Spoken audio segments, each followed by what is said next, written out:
12/12/2013 বরাবরই আমরা সরকার বিরোধী আন্দোলন করছি। র্যাব 11-এর তারেক সাইদের নেতৃত্বে তারা ভোরবেলায় আমাদের বাড়িতে তারা হামলা করে, আমাকে কিলিং করা, আমাকে হত্যা করা। আল্লাহর রহমত ছিল, আমি বেঁচে গেছি। আমার এর কারণে পরবর্তীতে যখন আন্দোলনত কর্মীরা মিছিল মিটিং আরম্ভ করছে, তখন তাদের মধ্যে একটা ভয় ঢুকে গেছে।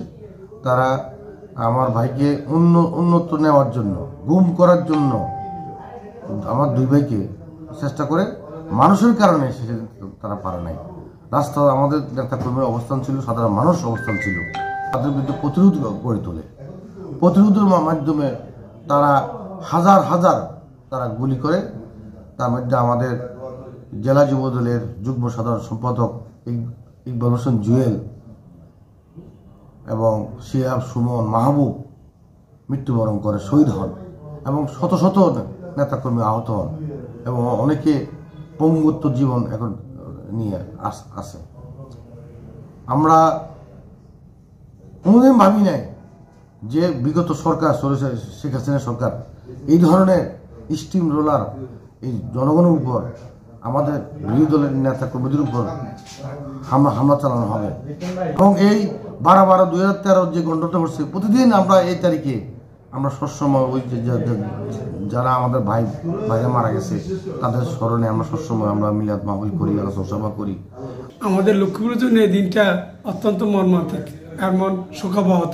এই কারণে 12/12/2013 সালে অতর্কিতভাবে লক্ষ্মীপুরের র্যাব বাহিনী ঢাকাতে সরাসরি একটা আওয়ামী লীগ চক্রান্ত করে, প্রশাসনিক চক্রান্ত করে লক্ষ্মীপুরে ভোরবেলা অবস্থান করে শাহাবুদ্দিন শাহু ভাইয়ের বাসায় ওনাকে সরাসরি পায়ে গুলি করে যখন আপনার থানা নিয়ে যাচ্ছে।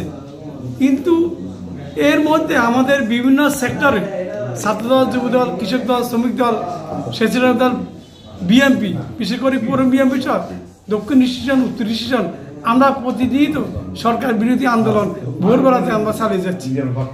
যখন আমাদের নেতাকর্মী জানতে পারছে যে এখানে সাহুর বাসায় র্যাব আক্রমণ করছে, তাৎক্ষণিকভাবে আমাদের বিভিন্ন সেক্টর থেকে মিছিল লই যখন আপনার চকবাজার অতিক্রম করতে আছে, ঠিক সে সময় আপনার র্যাবের 2টা গাড়ি আসি আপনাদের মিছিলের সামনে দাঁড়ায়। তারা কিছু না বলিয়ে প্রথমে তারা গুলি করে এখানে আমাদের ছাত্রদেরকে, আমাদের বিভিন্ন অঙ্গসংগঠনের নেতৃবৃন্দ ছিল, এদিকে সংক্রমণ করে। তাৎক্ষণিকভাবে সেখানে জুয়েলের মাথায় গুলিবিদ্ধ হয়ে ওর মোজক পুরো রাস্তার মধ্যে হয়ে গেছে। তাৎক্ষণিকভাবে সে মৃত্যুবরণ করে। এমন তারা এলে পাতায় গুলি করতে, সেখানে আমাদের নেতা নামা আমাদের ছাত্র নেতা কলসাখার নেতা, সে সেখানে গুলিবিদ্ধ হয়, তার একটা পা চলেছে। এর মধ্যে যখন সবাই খবর পেয়েছে যে জুয়েলকে গুলি করে ফেলাইছে, শাহাবুদ্দিন শাহু ভাইকে আপনার রক্তাক্ত করে গুলি করে রক্তাক্ত করছে, তখন তারা যখন সাধারণ পাবলিক, শুধু আমাদের সাথে শুধু আমরা বিএনপি, ছাত্র, যুবদল, সে সাথে কৃষক দল না, আপামর জনতা লক্ষ্মীপুরে এদের পিছনে ধাওয়া দিছে। এরা ধাওয়া করতে করতে আমাদের লোকজন পিছনে প্রায় আমার মনে হয় সেদিন 50,000 লোক মতন এই র্যাবের পিছনে ধাওয়া করছে, র্যাবে গুলি করছে, আমাদের লোকজন আগে গেছে। আন্দোলনটা এরকম হয়েছে লক্ষ্মীপুরে, যদি আমাদের যে গত ছাত্র জনতার আন্দোলন যেভাবে হয়েছে, আমাদের যেভাবে গুলি করছে, একজনের 4 জন দাঁড়ায় গেছে, ঠিক ওই সময় আমাদের প্রোগ্রামটা এরকম ছিল। কিন্তু রাষ্ট্রীয় ক্ষমতা যেহেতু ঢাকাতে সেখানে আছে, যদি লক্ষ্মীপুরে যদি বাংলাদেশের রাজধানী হইতো, সেদিনে আপনারা আওয়ামী লীগের পতন হইত। আন্দোলনে এই লক্ষ্মীপুরের ইতিহাসে এই ধরনের রক্তাক্ত ঘটনা, এত ভয়াবহ ঘটনা এজন্য আমরা লক্ষ্মীপুর জনতা, বিশেষ করে বিএনপি, ছাত্র, যুবদল, আমাদের অঙ্গ সংগঠন, স্বেচ্ছাসেবক দল, এটা আমরা একটা বিশেষ দিন হিসাবে এই দিনটাকে আমরা পালন করে আসছি। বিগত ইতিমধ্যে আমাদের লোকজন বাঁচানোর জন্য আমার দলের কর্মীরা তারা বিভিন্ন মাইকে যখন তারা বলে যে শাহুবারের মানে র্যাব ধরে নিয়ে যাচ্ছে, হাজার হাজার কর্মী তখন বের হয়ে আসে, জুয়েলকে গুলি করে মৃত্যু নিশ্চিত করে তার লাশ র্যাবের গাড়িতে নিয়ে যায় এরপরে নেশাকে গুলি করে চকবাজার এখানে, তার একটা পা, তার গোটা পা নাই। তারপরে গুলি করে শিহাবকে গুলি করে তারা নিশ্চিত করে। এরপরে গুলি করে মাহবুবের গুলি করে ইয়েতে, ওই যে এখন বর্তমানে যেখানে পেট্রোল পাম্প অর্থাৎ পুলিশ স্ট্যান্ডের অপোজিটে, সেখানে মাহবুবের গুলি করে হত্যা করে।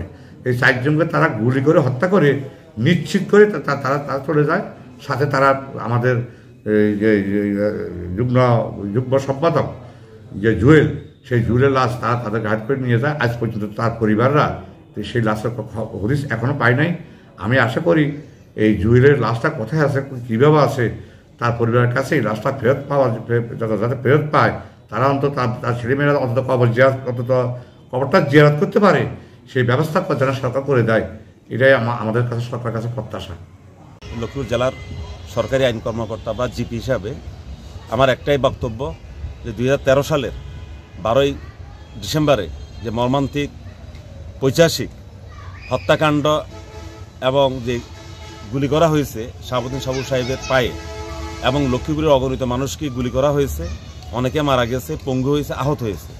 এটা করেছে র্যাব, তৎকালীন র্যাবের যিনি ছিলেন প্রধান নেতা, তার নেতৃত্বে, সম্ভবত কি সাইট না কি নাম জানি।